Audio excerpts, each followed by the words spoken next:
Hi guys, it's John. Welcome to my very first knot tying video.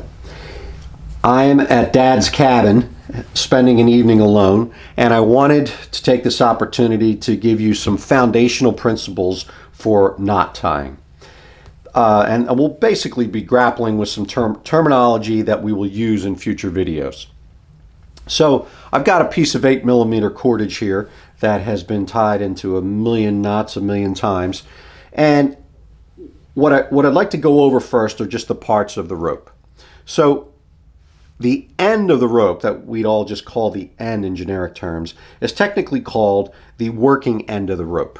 That's what we would use to tie many knots. The center of the rope that you could grab your hand on is called a bight. And that's important because many knots are tieable in the bight and certain knots are not. Certain knots you have to have the working end. The length of the rope going in the other direction, you could call that, what's that? The long end of the rope. Well, technically that's called the standing part, and many call it the standing end. So we've got the working end, we've got the bight, and the length going off in the other direction is the standing end or the standing part. Okay, once we form a knot, the part that's left over, many of us will refer to that as the tail. And I mean, this is just a simple overhand knot, but this would be considered the tail. And in general, because we'll be tying some life-sustaining knots, it's a healthy thing to leave a fairly substantial tail. You can always cut that down at a future time.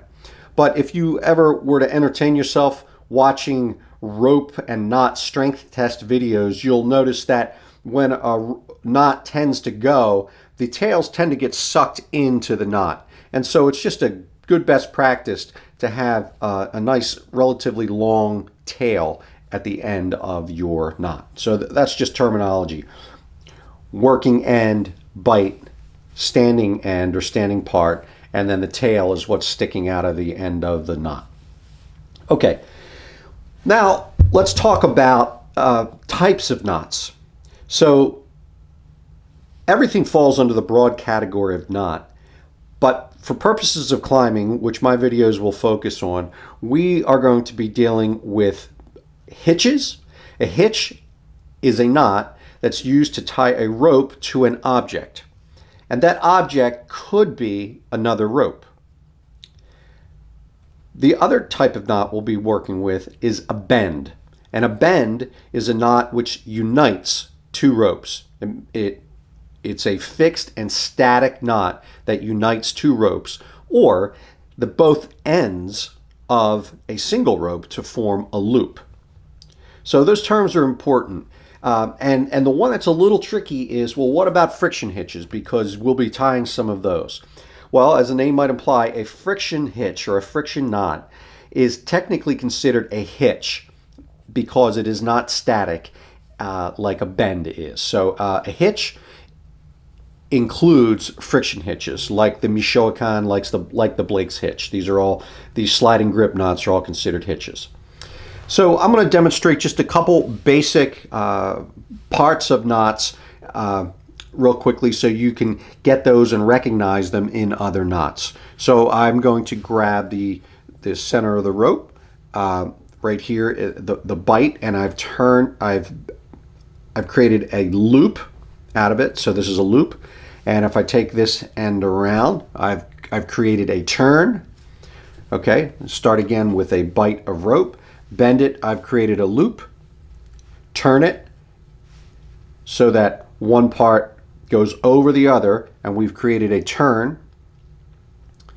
So this would be an overhand turn, and this would be an underhand turn. Over and under. And that's important just because certain knots might require that distinction.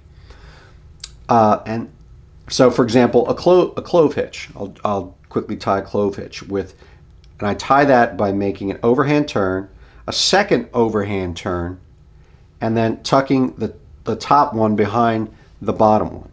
I've just created a clove hitch by 2 turns of the rope. I will now create a girth hitch. A girth hitch is formed this way.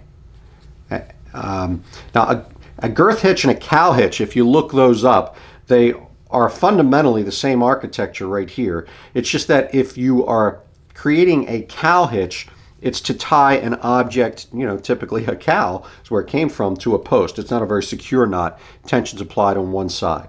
If tension's applied on both sides, then it's called a girth hitch, and we typically use that to, many folks will put that around the tree as their tether. So I just went over clove hitch and I went over girth hitch or cow hitch.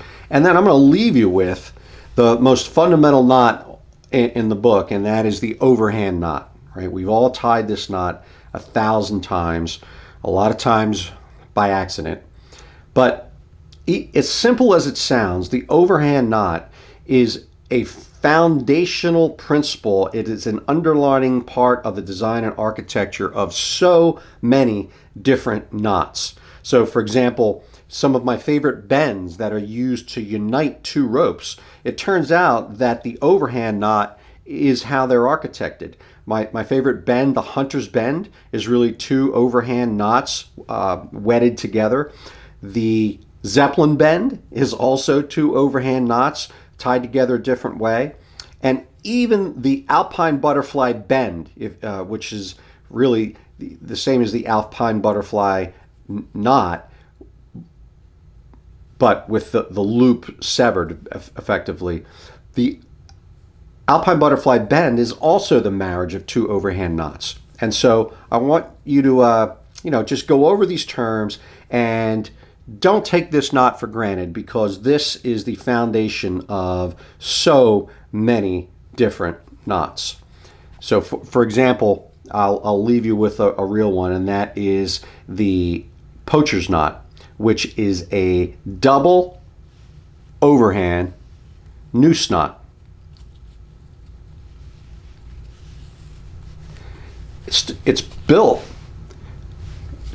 on an overhand knot, actually a double overhand knot, but it cinches tight and is extremely efficient. You can trust your life on that knot. Okay, guys, practice your terms, and I can't wait to give you some good ones next. Thank you.